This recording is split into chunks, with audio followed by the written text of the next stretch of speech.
my name is Margaret Adele, and welcome to me shamelessly ripping off of a YouTube trend. You may have heard of John Krasinski's SGN or Some Good News, giving all the good things going on in the world because we all need it. And I watched that and I thought, how can I make this hipstery? And then it occurred to me. So welcome to SGBN, aka Some Good Bookish News, aka Indie Books, because I have an obsession.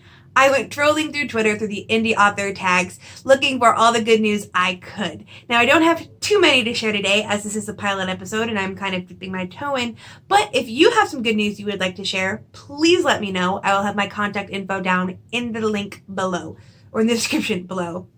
I can talk. Anyway, let's jump right in. Al on Twitter says, my sales and page reads have been absolute this year compared to last year, but someone bought my whole Traveler series today. I hope they can read them all before book 5 comes out on Friday.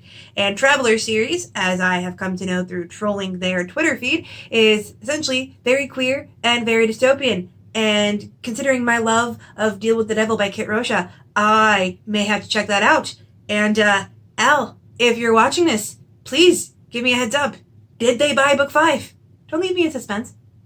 S.R. Algernon writes, I just sold a new story, Murder at the Tesseract House, to Nature.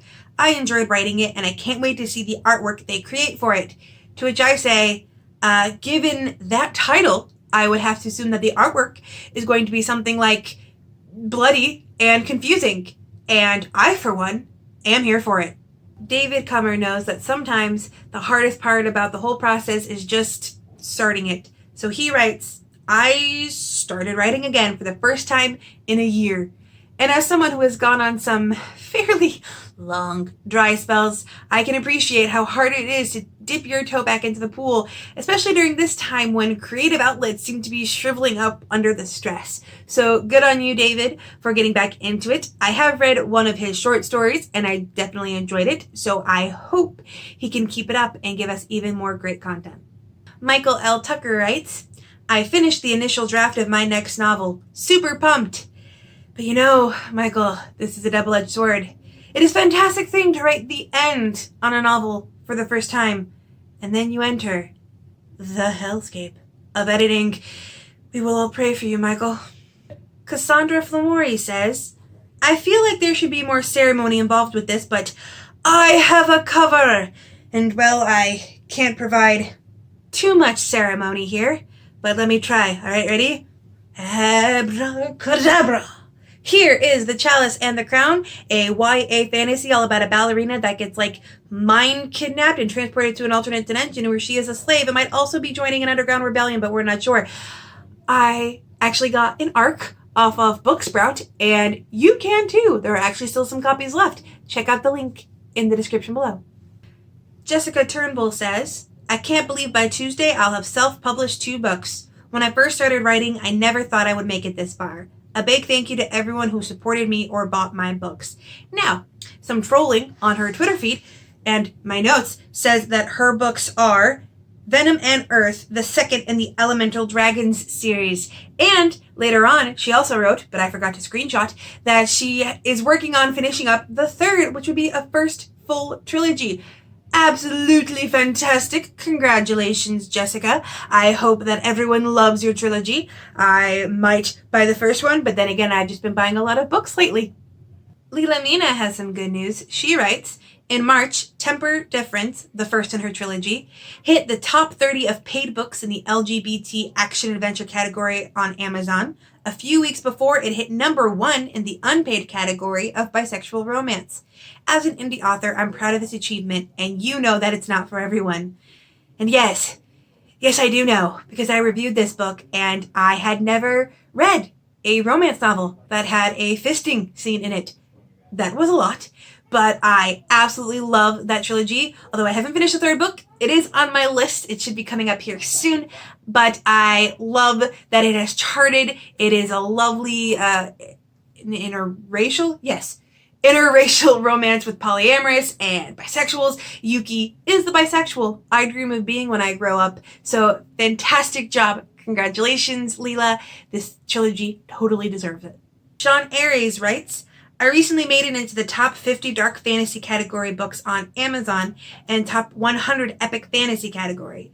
It was for the free version, but considering there are over 1 million books, I'm very happy. And you know what? That is something. Any kind of trending counts, because even if it's free, they still had to want it enough to download it in the first place.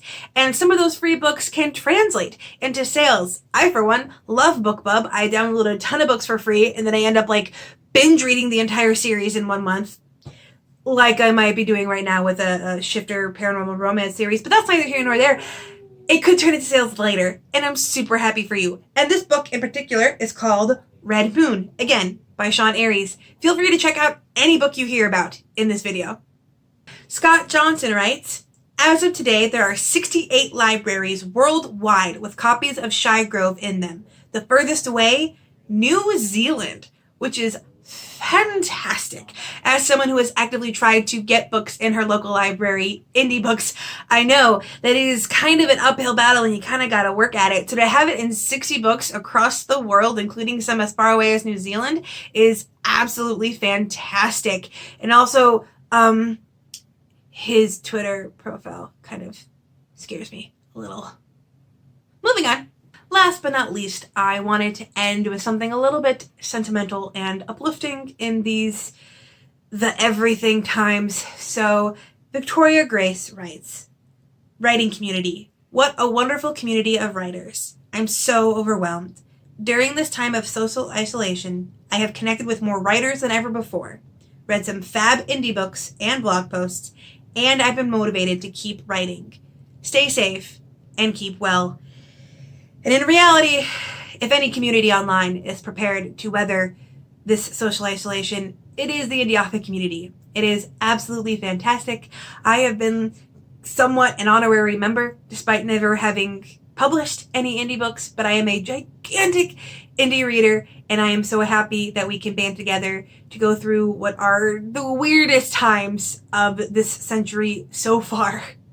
So, like I mentioned before, I will have a bunch of links in the description. Any book that was talked about here will be down there. Please check them out. If you have extra funds, which I know for a lot of people at this time isn't a lot, think about maybe purchasing some books. Maybe we can get more good news the next time. And if you know about some more good news, either for yourself or another indie author, or just something else related to indie books that you would like to share, please let me know. I hope to make this somewhat of a series, at least moving forward, because I feel like we all just need some more good news, and I love obsessing over indie books at all times of the year. So, with nothing else to say, I hope you have a wonderful day and a marvelous tomorrow.